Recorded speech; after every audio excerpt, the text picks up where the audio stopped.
Today, we're looking at a brown ink by Herbin Lie. Hi, I'm Adam, and I'm an ink guy. I get inks, test them, and share the results with you. Now, there's timestamps down below, but if you've got the time, I would appreciate you checking out the entire video.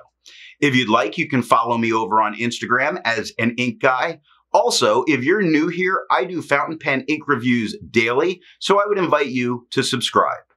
In order to make sure I have a range of experience with this ink, I do the writing samples. I inked up this Duke 209 with a Fude nib. I used it to write for a day. That was sometimes challenging. I then used it to take the notes for this video. This first writing sample is done with a standard set of paper, Clairfontaine, Tomoe River, and Rhodia paper. Now, there are additional writing samples that will occur later. Now, let's look at the writing sample. I picked this ink up in sample form, so it came in a vial like this. And to keep my writing samples consistent, I use a Jinhao 159 with a Goulet 1.1 stub, a Jinhao X450 with a Goulet medium, I'm going to have hiccups this whole one through, and a Jinhao X750 with a Goulet extra fine. Let's take a look at the Clairfontaine. No bleeding, no ghosting.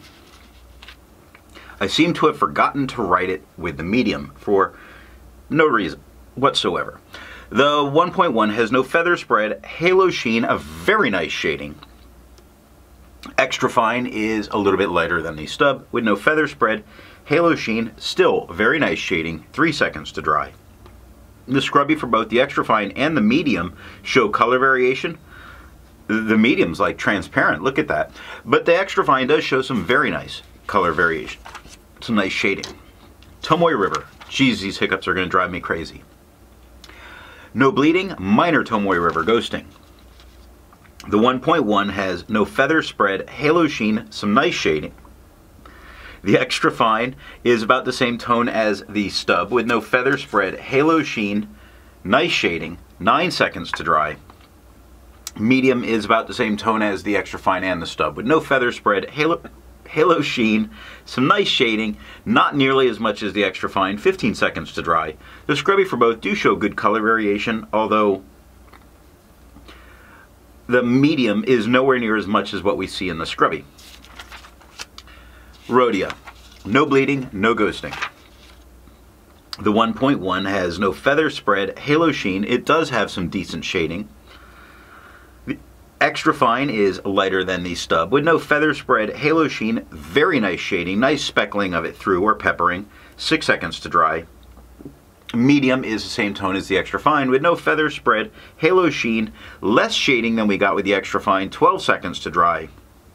Scrubby for both do show us good color variation, far left to far right, and we do get it in the writing. I agree with Vita that we can learn a lot by doing multiple chromatographies. The one on the left is done the way it's supposed to be done. Put a line of ink down and immediately put it into water for 10 to 15 seconds. And what we see here is a grayish blue tone at the bottom that pushes its way up and gets with a very nice orange. And that's what's giving us this very nice level of shading. The one on the right I let dry for 10 minutes before I dunk it into water. And we see that grayish blue is very much settling in on the bottom, bonding with the filter paper with only 10 minutes. Not a lot of it is pushing up. And strangely, the orange is traveling much farther up the paper than it did the first time. Resistance tests are done to see how well this ink can be expected to perform on the page and how hard it may be to clean from your pen. I let the smear dry for 3 days before testing it. Looking at the highlighter, it's handling itself very well. It's really holding together, not washing out, not blurring, nothing. Makes me very confident to use this in a note-taking situation.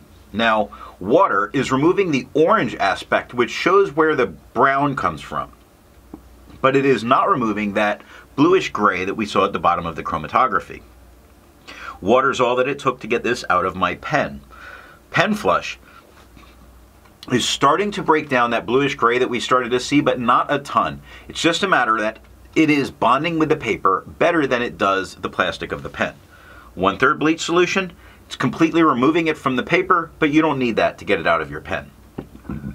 Oh, come on. I test viscosity or flow with a tilt test that I'll link the video on how I do that. Now for the inks I've tested, I have found an average viscosity of 2.5, with the realm of normal being from 2.1 to 2.9. J. Herbin's Lie d'Eté has a viscosity of 2.46, making it normal. To find my average dry times, I use my writing samples. Now for the inks I've tested, I found an average dry time of 17 seconds, with the realm of normal being from 13 to 21 seconds. J. Herbin's Lie d'Eté has an average dry time of 9 seconds, making it a fast-drying ink. Instead of finding inks that look like J. Herbin's Lie d'Eté, I would prefer to find an ink that complements its color on the page. I decided on a nice yellow, and I went with Diamine Amber. The second writing sample is done on Nimacine, Leuchtturm 1917, and a memoranda pad like I used when I was in the Marines. Here we're looking at Nimacine notebooks, one of my favorites, just so pricey to get a hold of. No bleeding, no ghosting. The 1.1 has no feather spread, halo sheen. It has some very nice shading going on. The extra fine is slightly lighter than the stub with no feather spread, halo sheen. Really fantastic shading in this whole thing. 5 seconds to dry. Medium's darker than the extra fine, about the same tone as the stub, with no feather spread, halo sheen, very nice shading the whole way through, 7 seconds to dry. The scrubby for both show us a good color variation, and we got that in the writing. Leuchtturm 1917, with no bleeding, no ghosting. The 1.1 has no feather spread, halo sheen. It does offer spots of shading, much more absorbent paper. The extra fine is about the same tone as the stub with no feather spread, halo sheen. Again, very light pepperings of only occasions where it's a little bit darker. 7 seconds to dry. Medium is the same tone as the extra fine and the stub with no feather spread, halo sheen. Only small pepperings of spots where it's a little bit darker, like the X in Fox or the K in Quick. There's just little ones. 12 seconds to dry. Now the scrubby for both don't show us a lot of color variation, and we didn't get a ton, only pepperings. Last up is memoranda notebooks. It's what I used in the Marines.